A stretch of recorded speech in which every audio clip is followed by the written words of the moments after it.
ನಮಸ್ತೆ everyone, welcome to NEET guidance. NEET exam ಹತ್ರ ಬರ್ತಾ ಇದೆ. ಇದಕ್ಕೆ ಸಂಬಂಧಪಟ್ಟಂತೆ ಅಡ್ಮಿಟ್ ಕಾರ್ಡು ಇನ್ನೂ ರಿಲೀಸ್ ಆಗಿಲ್ಲ. ಅಂದರೆ ಇವತ್ತು ಸಂಜೆ ಒಳಗೆ ರಿಲೀಸ್ ಆಗ್ಬೋದಂತ ಒಂದು ಇನ್ಫಾರ್ಮೇಷನ್ ಇದೆ. NTA ವೆಬ್ಸೈಟ್ನ ಫ್ರೀಕ್ವೆಂಟಾಗಿ ವಿಸಿಟ್ ಮಾಡ್ತಾಯಿರಿ. ಇದಕ್ಕೂ ಮುಂಚೆ ನಿಮಗೆ ಸಿಟಿ ಯಾವ್ದು ಅಲಾಟ್ ಆಗಿದೆ ಅಂತ ಒಂದು ಇನ್ಫಾರ್ಮೇಷನ್ ಇತ್ತು, ಅದನ್ನು ಚೆಕ್ ಮಾಡ್ಕೊಂಡಿರಿ. ಅಂದರೆ ಅಡ್ಮಿಟ್ ಕಾರ್ಡು ಇವತ್ತು ರಿಲೀಸ್ ಆಗುವಂಥ ಸಾಧ್ಯತೆ ಜಾಸ್ತಿ ಇದೆ, ಅಥವಾ ನಾಳೆ ರಿಲೀಸ್ ಆಗಬಹುದು.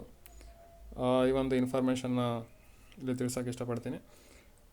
ತದನಂತರ ಅಡ್ಮಿಟ್ ಕಾರ್ಡ್ ಡೌನ್ಲೋಡ್ ಆದಮೇಲೆ ನೀವು ನಿಮ್ಮ ಎಲ್ಲ ಡೀಟೇಲ್ಸ್ನ ನೀಟಾಗಿ ಚೆಕ್ ಮಾಡ್ಕೊಳ್ಳಿ ಮತ್ತು ನಿಮ್ಮ ಸೆಂಟರ್ನ ಕನ್ಫರ್ಮ್ ಮಾಡ್ಕೊಳ್ಳಿ. ಏಕೆಂದರೆ ಎಕ್ಸಾಮ್ ನಾಳೆ ಅಂದರೆ ಅಡ್ಮಿಟ್ ಕಾರ್ಡ್ ರಿಲೀಸ್ ಆದ ನಂತರ ನಿಮ್ಗೆ ಯಾವುದು ಇದು ಸೆಂಟರ್ ಅಲಾಟ್ ಆಗಿದೆ ಅದು ನೀವು ಮುಂಚೆನೇ ರೆಡಿ ಮಾಡಿ ಇಟ್ಕೊಂಡಿದ್ರೆ on the day of exam ನಿಮಗೆ ಭಾಳಷ್ಟು ಒಂದು ಸೆಂಟರ್ ಏನಾದರೂ ದೂರ ಲೊಕೇಟ್ ಆಗಿದ್ದರೆ ಬೇಗ ರೀಚ್ ಆಗೋವಂಥ ಒಂದು ಪ್ರಯತ್ನ ನೀವು ಮಾಡಬೇಕಾಗುತ್ತೆ. ಯಾಕಂದರೆ ನೀವು ಇವನ್ ಇಫ್ 10 ಮಿನಿಟ್ಸ್ ಇಲ್ಲ ನೀವೇನಾದರೂ ಸ್ವಲ್ಪ ಲೇಟಾಗಿ ಹೋಗಿದ್ದೀರ ಅಂದರೆ ಎಕ್ಸಾಮ್ ಸೆಂಟರ್ ಒಳಗೆ ಎಂಟ್ರಿ ಮಾಡ್ಕೊಳಲ್ಲ. ಇದು ಒಂದು information. Thank you. Good luck for your future.